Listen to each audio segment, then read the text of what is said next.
Hello दोस्तों, आप सभी का स्वागत है एक बार फिर से हमारी YouTube channel unique story world में। दोस्तों, आज की इस वीडियो में हम आपके लिए लेकर आए हैं एक अनोखी कहानी जिसका नाम है माता लक्ष्मी की कृपा। तो चलिए दोस्तों, आपका ज़्यादा समय ना लेते हुए इस कहानी को शुरू करते हैं। बहुत समय पहले की बात है। धनीपुर नामक गांव में दो भाई रहते थे, जिसमें बड़े भाई का नाम विक्रम तथा छोटे भाई का नाम महेश था। विक्रम बहुत ही दुष्ट तथा घमंडी प्रवृत्ति का व्यक्ति था, जबकि महेश दयालु, ईमानदार और संतोषी था, और साथ ही साथ वह देवी लक्ष्मी का बहुत बड़ा भक्त भी था। किंतु वह बेचारा बहुत ही गरीब था, क्योंकि माता पिता की मृत्यु के बाद उसके बड़े भाई विक्रम ने अपने पिता की संपत्ति का ज्यादा हिस्सा अपने पास रख लिया और महेश को संपत्ति के नाम पर थोड़ी सी जमीन दे दी, जिस पर उसकी पत्नी ने विरोध भी किया। पर महेश संतोषी था। वह बोला, जाने दो, यदि माता लक्ष्मी की कृपा हुई तो एक दिन भैया से भी ज्यादा संपत्ति अपने पास होगी। उसकी पत्नी कुछ नहीं बोली। अब महेश उस खेत में जी तोड़ मेहनत करता और उससे जो भी पैदावार होती उसे बाजार में बेचकर अपने परिवार का भरण पोषण करता। किंतु खेत कम होने की वजह से उसमें ज्यादा पैदावार नहीं हो पाती थी, जिससे उसे अपने परिवार का भरण पोषण करना मुश्किल हो रहा था। और जब कभी फसल नुकसान हो जाती तो उसके परिवार को भूखा भी रहना पड़ता। इसलिए एक दिन उसकी पत्नी ने कहा, आप शहर क्यों नहीं चले जाते? कम से कम हम भूखे तो नहीं रहेंगे। महेश अपने उस खेत को लक्ष्मी मानता था और उसे छोड़कर कहीं जाना नहीं चाहता था। इसलिए वह बोला, इस बार फसल काफी अच्छी हुई है, अगली बार मैं शहर जरूर चला जाऊंगा। उसकी पत्नी बोली, आप हर बार यही बोलते हैं लेकिन जाते नहीं हैं, जिसकी वजह से हम लोगों को कई बार भूखा ही रहना पड़ता है। महेश को कई दिनों से कुछ सपने आ रहे थे, जिसके बारे में वह अपनी पत्नी को बताना चाह रहा था, लेकिन वह सोच रहा था कि पता नहीं मेरी पत्नी मेरी इस बात का विश्वास करेगी भी या नहीं, इसलिए वह उसे नहीं बता पा रहा था। लेकिन आज उसने सोचा कि क्यों ना ये बात आज मैं अपनी पत्नी को बता ही दूं, शायद ये बात सुनकर मेरी पत्नी खुश हो जाए। अतः वह अपनी पत्नी से बोला कि मुझे कुछ दिन से देवी लक्ष्मी के सपने आ रहे हैं। वह सपने में मुझसे कहती हैं कि महेश, तुम्हारे अपने खेत में सोने की मोहरें हैं और वे सब मोहरें तुम्हारे अपने हैं, उसे तुम ले लो और अपनी गरीबी दूर करो। इतना सुनते ही उसकी पत्नी क्रोधित हो गई। वह कहने लगी कि ये मनगढ़ंत कहानी हमारे सामने बनाने की कोशिश मत करो। जो दिन भर देवी लक्ष्मी का जाप करते रहते हो ना, उससे कुछ होने वाला नहीं है। इतने दिन हो गए हम लोग गरीबी में जी रहे हैं, लेकिन अभी तक तुम्हारी देवी लक्ष्मी ने कुछ नहीं किया और आगे भी वो कुछ नहीं करने वाली हैं, क्योंकि लक्ष्मी आती हैं तुम्हारे भाई जैसे दुष्ट, बेईमान और घमंडी इंसान के यहाँ। ये जो आप दिन भर सोचते रहते हैं ना, वही सब सपने में आता है, और आपके केवल सोचने से खेत में से सोना नहीं निकलने वाला। इसलिए इस बार फसल कटाई के बाद आप सीधे शहर जाएंगे बस, और मैं कुछ नहीं सुनना चाहती। मैं भूखी रह सकती हूँ, लेकिन अपने बच्चों को भूखा नहीं देख सकती। इतना सुनने के बाद महेश अपना सिर झुकाए वहां से चला गया। इस बार फसल काफी अच्छी हुई थी और दिवाली आने वाली थी। महेश ने सोचा कि इस बार वह दिवाली धूमधाम से मनाएगा तथा अपनी पत्नी और बच्चों के लिए ढेर सारी मिठाइयाँ और पटाखे लाएगा। घर में अनेक प्रकार के पकवान भी बनेंगे। लेकिन उसके फसल पर उसके बड़े भाई विक्रम की नजर थी, और जब फसल कटने के बाद महेश उसे बेचने के लिए बाजार ले जा रहा था कि तभी रास्ते में विक्रम ने अपने गुंडों के द्वारा उसके सारे अनाज को लूट लिया। महेश डर के मारे कुछ नहीं बोला। वह निराश होकर घर आया और अपनी पत्नी को सारा हाल बताया। उसकी पत्नी और बच्चे ये सुनकर काफी दुखी हुए। पत्नी बोली, जाने दीजिए, आप सही सलामत हैं, यही बड़ी बात है। आज दिवाली थी और घर में 1 रुपया भी न था। महेश ने जो भी सपने देखे थे वो सब अब मिट्टी में मिल चुके थे।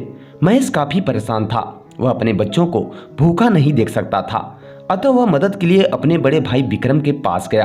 वह बोला, भैया, आज दिवाली है और मेरे बच्चे भूखे हैं, कुछ पैसे दे दीजिए, अगली फसल आने पर मैं आपका पाई पाई चुका दूंगा।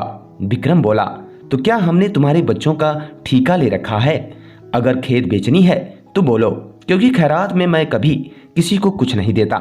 महेश बोला, भैया, मेरा थोड़ा सा ही तो खेत है, अगर वो भी आप ले लोगे तो मेरे परिवार का क्या होगा? और वैसे भी मैं अपनी खेत को लक्ष्मी मानता हूँ और मैं अपनी लक्ष्मी का सौदा कभी नहीं कर सकता।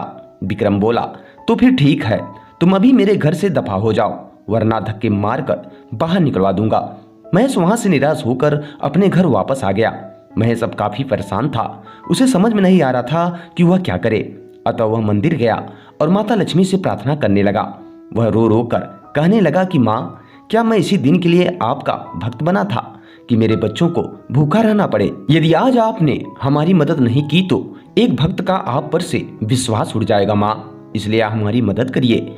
माँ, हमें रास्ता दिखाइए। इतना कहकर उसने अपनी आंखें बंद कर ली और जैसे ही उसने अपनी आंखें बंद की, उसे वही सपने फिर से दिखाई देने लगे।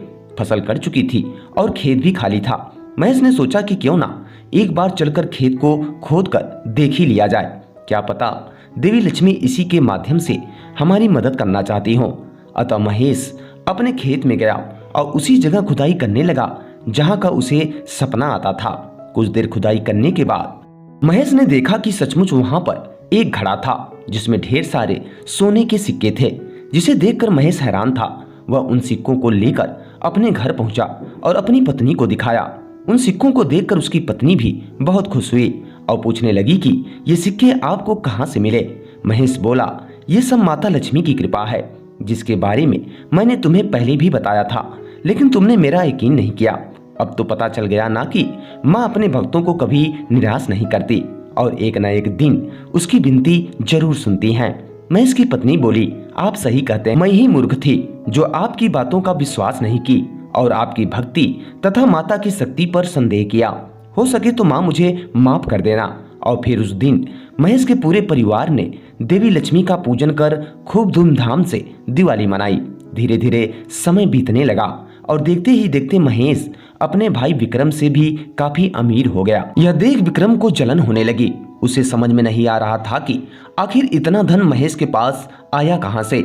अतः उसने यह पता लगाना शुरू किया और जब किसी के माध्यम से उसे पता चला कि महेश के पास सोने के सिक्कों का घड़ा है, तो एक दिन उसने उसे लूटने की योजना बनाई और महेश के घर में डाका डाला। आज भी दिवाली थी और चारों तरफ अमावस्या की काली रात फैली हुई थी। चारों तरफ सिर्फ अंधेरा ही अंधेरा था। महेश और उसका पूरा परिवार दिवाली मनाने के बाद आराम से सो रहे थे। विक्रम महेश के घर में दाखिल हुआ। कुछ देर तक इधर उधर खोजने के बाद घर के मंदिर में देवी लक्ष्मी की मूर्ति के सामने उसे वह घड़ा दिखाई दिया, जो कि ऊपर से कपड़े से बंधा हुआ था। माता लक्ष्मी ये सब देख रही थी। विक्रम तुरंत उस घड़े के पास पहुंचा और हल्के से दीपक के प्रकाश में उस घड़े को खोलकर जैसे ही उसमें हाथ डाला तो माता लक्ष्मी ने सांप बनकर उसे डस लिया और वहीं पर उसकी मृत्यु हो गई। सुबह हुई तो अपने भाई को मरा देखकर महेश को बहुत दुख हुआ, लेकिन वह समझ चुका था कि यह सब माता लक्ष्मी की कृपा है, जिन्होंने उसके धन की रक्षा की और उसके दुष्ट भाई को मृत्यु दंड दिया। अतः वह मन ही मन देवी लक्ष्मी का धन्यवाद किया और फिर सुखी पूर्वक अपना जीवन व्यतीत करने लगा। धन्यवाद। तो दोस्तों, इस वीडियो में बस इतना ही। उम्मीद करते हैं ये कहानी आपको पसंद आई होगी।